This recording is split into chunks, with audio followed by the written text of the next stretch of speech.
Nous vous savons nombreux à suivre le journal de la ville, mesdames et messieurs. Voici le sommaire. Depuis Qatar, où il séjourne, le président de la République démocratique du Congo, Félix-Antoine Tshisekedi Tshilombo, s'est entretenu ce mardi 5 mars 2024 au palais Amir Edouane de Doha avec son Altesse Cheikh Tamim bin Hamad, l'émir du Qatar.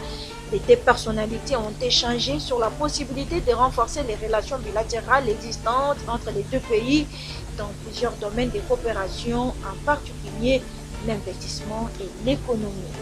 Accusée de plusieurs bavures, la force du progrès, troupe d'autodéfense de l'Union pour la démocratie et le progrès social, l'UDPS, désormais dans le collimateur de la police nationale congolaise, affirme le commissaire divisionnaire de la police de province de Kinshasa, le général Blaise Kilimbalimba. C'est tout pour les sommaires, mesdames et messieurs. Encore une fois, bienvenue dans ce journal.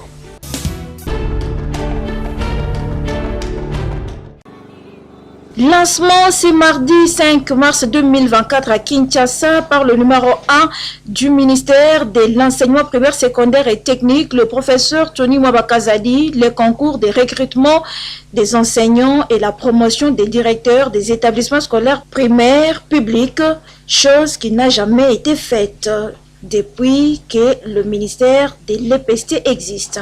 Ce go est donné à Kinshasa, à l'ITC Ndjidi, où 206 candidats s'étaient donné rendez-vous. Devant la presse, le ministre Tony Mwabakazadi a donné la raison de l'instauration de ces concours qui, selon lui, visent l'amélioration de la qualité de l'enseignement. Jusqu'ici, le recrutement des enseignants s'est fait sur base de critères subjectifs, de façon aléatoire, ne rassurant aucunement la qualité de l'enseignement qu'il faut assurer à l'endroit de nos enfants. Aujourd'hui, le ministère de l'EPST va passer à l'autre phase dans le cadre de son redressement, avec l'appui de la Banque mondiale et l'exécution du projet PERS, dans le lancement de la première édition du recrutement des enseignants sur base du concours, pour nous rassurer de la qualification d'un enseignant avant qu'il ne soit recruté et placé devant les enfants. Dans la foulée, le ministre Tony Mwabakazadi annonce que cette mesure ne concerne pas seulement les écoles publiques, mais aussi les établissements scolaires privés. Ce que nous disons concerne également les écoles privées. C'est là également qu'il y a, comme on peut dire, le creuset des enseignants non qualifiés. Ce fichier va servir également pour les écoles privées. Donc les écoles privées, tous les promoteurs qui viennent accompagner l'État doivent le faire en respectant les lois, les instructions officielles du ministère. Il est de noter que pour la ville-province de Kinshasa, qui compte 5 provinces éducationnelles, a enregistré 5 578 candidats, dont 2 343 femmes, soit 42%.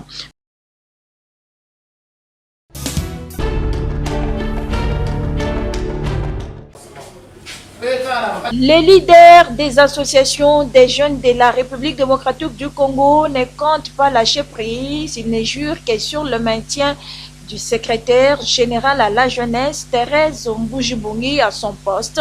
Ce mardi 5 mars 2024, ils étaient devant le secrétariat général de la jeunesse pour une déclaration. Leader des associations de jeunes de la République démocratique du Congo, constatant ce qui suit. Madame Thérèse Mbujibungi, secrétaire générale à la jeunesse, a été remplacée illégalement, vu les multiples réalisations qu'elle a pu réaliser au sein du secrétariat général de la jeunesse. Nous, jeunes, nous demandons à ce jour au président de la République, aux autorités de la République, de bien vouloir revoir cette décision. Madame Thérèse Mbujibungi, à ce sein, il a pu réaliser l'élaboration du guide national de l'initiation à la nouvelle citoyenneté. Madame Thérèse ne s'est pas arrêtée là. Avec ses multiples contacts, elle a pu obtenir de multiples financements de leaders de jeunes de nos associations. Aujourd'hui, c'est la 2e édition que nous avons pu avoir et obtenir le financement de différents projets de jeunes. Aujourd'hui, la jeunesse congolaise a y avoir de promotions au sein de l'administration de la jeunesse à cause de l'effort que Madame Thérèse a pu faire. C'est pourquoi, pour conclure, le leader des jeunes aujourd'hui réuni, nous demandons au président de la République, lui, lors de son investiture, il a réitéré le vœu de voir la jeunesse congolaise s'épanouir, alors que Madame Thérèse fait partie de ces lieutenants qui est en train de militer pour que la jeunesse congolaise puisse retrouver sa place. Nous demandons aujourd'hui que la jeunesse est debout et nous n'allons pas dormir jusqu'à ce que Madame Thérèse va reprendre le travail.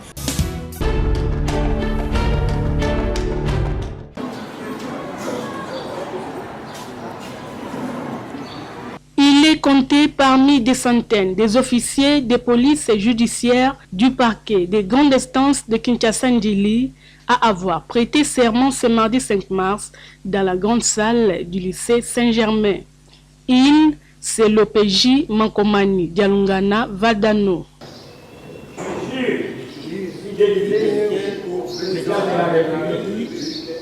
Obéissance à la Constitution de la République démocratique du Congo, de remplir fidèlement les fonctions qui me sont confiées et d'en rendre loyalement compte à l'officier du ministère public. Je reçois vos prestations de serment en qualité d'officier de police judiciaire à compétences restreintes et vous en donne acte. Toutes mes sincères félicitations. Devant les procureurs de la République et autres hauts cadres de la police judiciaire, ces officiers ont été désignés après la lecture du procès verbal comme officiers de police judiciaire. Ils ont juré de respecter la Constitution de la République démocratique du Congo, de rendre justice et de servir la nation congolaise. Une journée mémorable pour ces lauréats. Et nous sommes tellement heureux d'avoir cette qualité d'officier de police judiciaire car nous avions juré de respecter la Constitution et nous avions aussi juré de travailler loyalement par rapport à tout ce que la loi nous demande. C'est vraiment une journée où nous rendons grâce à Dieu car nous sommes maintenant censés de pouvoir servir la nation et rendre justice et faire ce que la loi nous demande pour qu'il y ait de bonnes choses et une évolution à la nation. Je suis vraiment plein de joie de ce que nous avons enfin prêté serment parce que ça fait déjà plus de deux ans qu'on a fini avec les cours. Maintenant, finalement, nous venons de prêter serment aujourd'hui. Vraiment, je suis vraiment très ravie. Autre temps fort de la cérémonie, c'est la remise des brevets aux participants de la formation sur les techniques et procédures de l'interrogatoire, entre autres, les droits pénals généraux, l'organisation et compétences judiciaires. C'est par une photo des familles que ces assises se sont clôturées.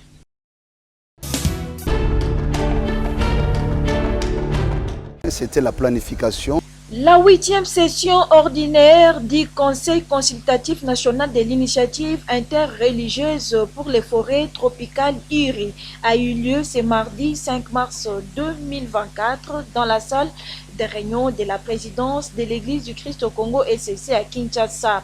Étant donné que la République démocratique du Congo se propose pays solution sur la question de justice climatique, l'IRI opte pour la stratégie de la sensibilisation à la base sur cette question comme activité phare de l'année 2024.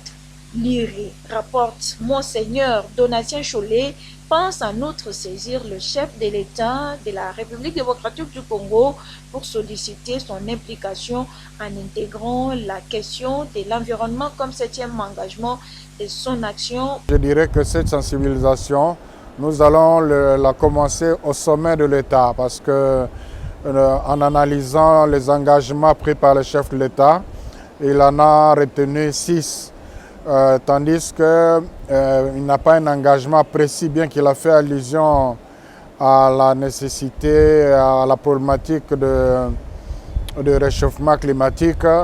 Nous pensons que il faudrait nous faire mieux de l'inviter à ajouter un 7e engagement avec un engagement précis relatif à la protection de nos forêts. La mise en place d'un guide d'éducation d'environnement pour les écoles, la visite d'apprentissage sur les sites de la déforestation ou dans les forêts à préserver sont les actions concrètes retenues par le secrétariat exécutif pour tenir à bon les orientations du conseil consultatif, précise le révérend Mathieu Yela, secrétaire exécutif de l'IRI-RDC. Nous sommes en train de vouloir mettre en place ce que nous appelons des guides d'éducation environnementale à l'école. Nous avons ciblé 2 provinces pour cela. Il y a la province du Sud Kivu et la province de Maniema. Là, c'est par rapport aux partenaires avec lesquels on va travailler. Signalons que l'IRI-RDC est une alliance multiconfessionnelle qui s'efforce d'apporter un leadership moral et une action confessionnelle aux efforts visant à mettre fin à la déforestation.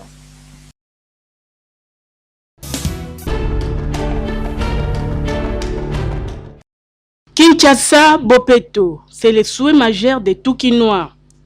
Les dirigeants du quartier Mpassa-3 Bibois dans la commune de Ransélé se sont donné la mission de rendre ces quartiers propres. À en croire le chef de ces quartiers, Richard Lingwe, le salongo est effectué en Mpassa-3 Bibois 2 fois par semaine, soit mercredi et samedi. Oui, assainissement officiellement, tous en a 2 jours. Il y a mercredi et puis samedi. Mais vu tellement insalubrité za makasi, nous avons dit que chaque jour avant qu'on a un bureau, ça là nous assainissement. Comme on a un repas comme ça ils ont la péto pour la population pélane. Mais il y a le lobby, ça le contraire. C'est que tout c'était, tout ce qu'on est le mercredi, tout tout ça. Cependant, ils sont butés à plusieurs difficultés, entre autres la difficulté d'évacuer les immondices. Pour ce faire, ils sollicitent l'implication des autorités de la ville. Difficulté dans ma casse, volontaire pour ça les alliés, tout ça là, pour rassembler yango. Na moi va balayer tout ça na moi de fortune. Mais ce que l'évacuation c'est tout un problème. Pour ce zate, endroit pour voir comme titi ezate. Ya moi on a beaucoup sangisa etika liwana. Les autres gens sur la rue et moi on voit salité. Mais pour ça là, volontaire des alliés fait tout ça là. Parce que assainissement et outil na sete outil de likolo. Pour de likolo ba loba tout ça l'assainissement. L'assainissement maboko pas matoko kate. Ya mwana esenga na biso ba pesa outillage. Surtout ba aménager et si comme moto bana ko kama titi wana. Si po ba bana ko incinérer, on va bana ko incinérer en sogité. Place au bas ezate, bo sangisi etikali wana donc et mon ndé to sam sam. Mais population sengela yeba parce que ba lobby Bopeto ezali santé. Mais ceux qui ont aux autres la Bopeto te pour tout te kakana kati ya salité. Donc on peut là aux maladie, c'est pas bien. Il y a un tozo ben na matoi ensemble na police de façon que ba meka pour s'approprier ne lokona ba benga assainissement tout salongo. Ba tsaka Bopeto tout autour là-bas. Le chef du quartier Mpassa-3 Bibois, Richard Lingwe, invite ses administrés à respecter les notions de propreté.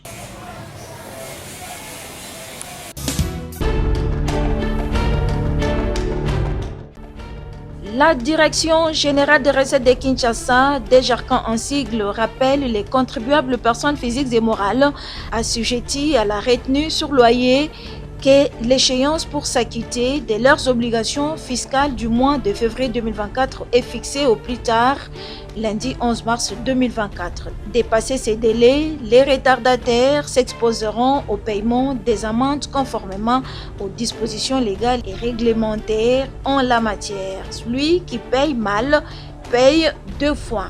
Ainsi fait à Kinshasa, signé Michel Moussaka Mayelenkai, directeur général.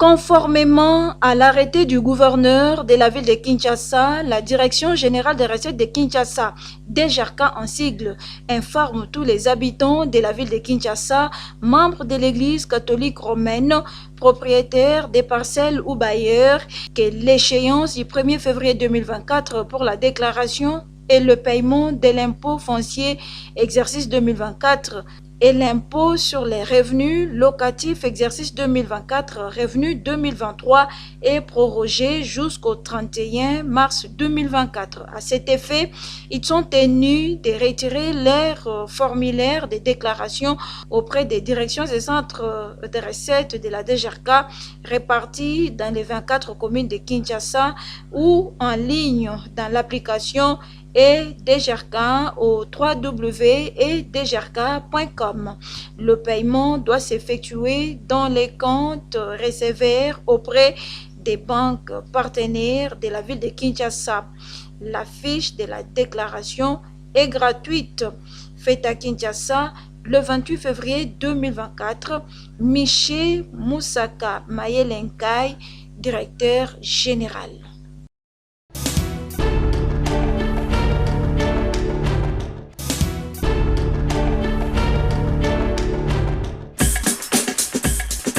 Nous sommes arrivés à la fin de ce journal de la ville. Mesdames et messieurs, merci de l'avoir suivi. Le prochain rendez-vous est fixé pour ce mercredi avec le même plaisir.